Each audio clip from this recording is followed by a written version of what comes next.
ఇవాళ దేశవ్యాప్తంగా cockroach Janata party పిలుపు మేరకు విద్యార్థులు జెన్జీ యువత మొత్తం కేంద్ర ప్రభుత్వం పైన బాణాలు ఎక్కుపెట్టింది. నెల రోజుల నుంచి జంతర్ మంతర్ దగ్గర నిరవధికంగా సాగుతున్నటువంటి ధర్నా అనేక ఉద్రిక్తతలకు దారితీసి చివరికి పార్లమెంట్ను కుదిపేసి పార్లమెంటు వ్యవహారాలు కూడా నడవకుండా ఎప్పటికప్పుడు వాయిదా పడుతున్నటువంటి పరిస్థితి చూస్తూ ఉన్నాం. అక్కడ ఉన్నటువంటి యువత నిన్న లాఠీ చార్జ్ తర్వాత బుధవారం రోజు లక్షలాదిగా దేశ యువత అక్కడికి తరలింది. ఇవాళ కూడా తరలుతూనే ఉన్నారు. దీనికి ఫుల్ స్టాప్ ఎప్పుడు? ఎన్ని రోజులు యువత ఆందోళన చేస్తే ప్రధానమంత్రి నరేంద్ర మోడీ నోరు తెరుస్తాడు? తెలంగాణ రాష్ట్రంలో కూడా యువత నిన్న అనేక చోట్ల నిరసనలో పాల్గొన్నది.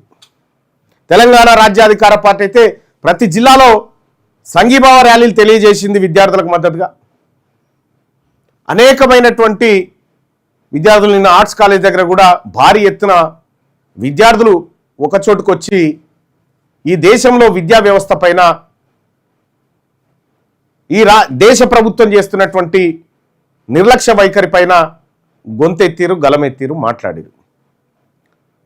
మీ అందరికీ తెలుసు, అక్కడ ఢిల్లీలో జంతర్ మంతర్ దగ్గర నిరసన దీక్షలో ఉన్నటువంటి జనానికి ప్రజలు వివిధ దేశంలో ఉన్నటువంటి వివిధ రాష్ట్రాల నుంచి నేరుగా జొమాటో బుక్ చేసి ఆ తర్వాత ఇంకోటి జొమాటో, స్విగ్గీ లాంటివి బుక్ చేసి వాళ్ళకు ఫుడ్ ఇచ్చి రాపు అని చెప్పి చెప్తా ఉన్నారు.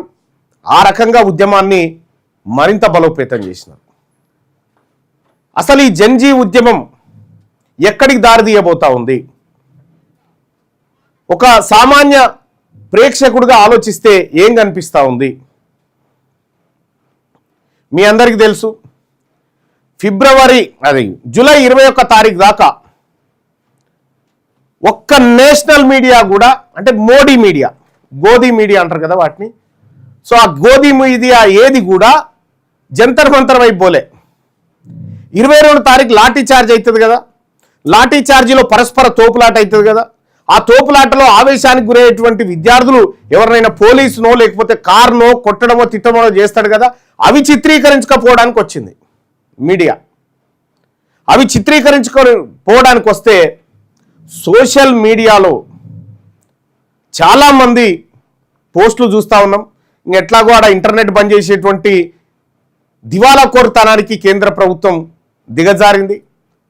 జంతర్ మంతర్ ఏరియాలో ఇంటర్నెట్ బంద్ చేయడం ద్వారా, అసలు సోషల్ మీడియా నెట్వర్క్ పనిచేయకుండా చేయడం ద్వారా ఈ గట్ల ఉద్యమాన్ని అనిసిన చరిత్ర ఎక్కడ ఉందా?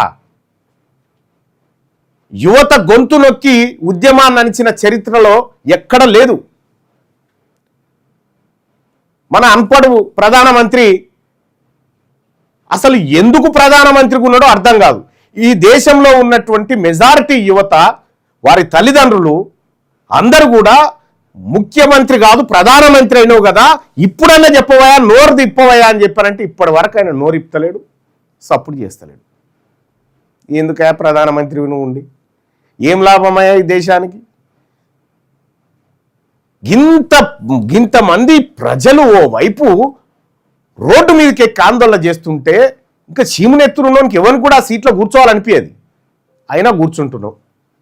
ఈయన పక్షం ఒకటిగా భారతీయ జనతా పార్టీ విపక్షాలు రాజకీయం చేస్తున్నాయి. విపక్షాలు ఎప్పుడు ఎంటర్ అయినాయా? విపక్షాలు ఎంటర్ అయినది ఎప్పుడు ఆ మూమెంట్లోకి? ఆ మూమెంట్లోకి పోతే కనీసం ఒక పార్టీ జెండానన్నా కనిపిస్తూ ఉందా? నాయకులు పోయి సంఘీభావం తెలియజేస్తూ ఉన్నారు. ఒక పార్టీ జెండా కనిపించలేదు. స్వచ్ఛందంగా విద్యార్థులకు మద్దతుగా రాజకీయ పార్టీలుగా మా బాధ్యత అది. ఈ పార్టీలు పోకముందు కూడా మేము తెలంగాణ వ్యాప్తంగా జిల్లాల్లో సంఘీభావ ర్యాలీలు నిర్వహించడం, విద్యార్థులకు మద్దతుగా నిలబడ్డం, అది బాధ్యత రాజకీయ పార్టీగా. కానీ చాలా చిత్ర విచిత్రాలు. భారతీయ జనతా పార్టీ ధర్మేంద్ర ప్రధాన్, ఆయన అసలు నీకు నిద్ర ఎట్లా పడుతుందో అర్థమైతలేదు. దేశమే నిన్ను వద్దంటుంటే ఇంకా నువ్వు ఆ కుర్చీని అంటు పెట్టుకుని నువ్వు పోయి వెంటనే ప్రధానమంత్రికి చెప్పి చీచీచి నీ అమ్మని నాతో కాదు ఇది గిత్త తిడుతున్నారు జనము. ధర్మేంద్ర ప్రధాన్ బిడ్డ అమెరికాలో ఎల్ఎల్ఎం చేస్తూ ఉంటే ఆడ కూడా కలిగిరు ప్రజలు.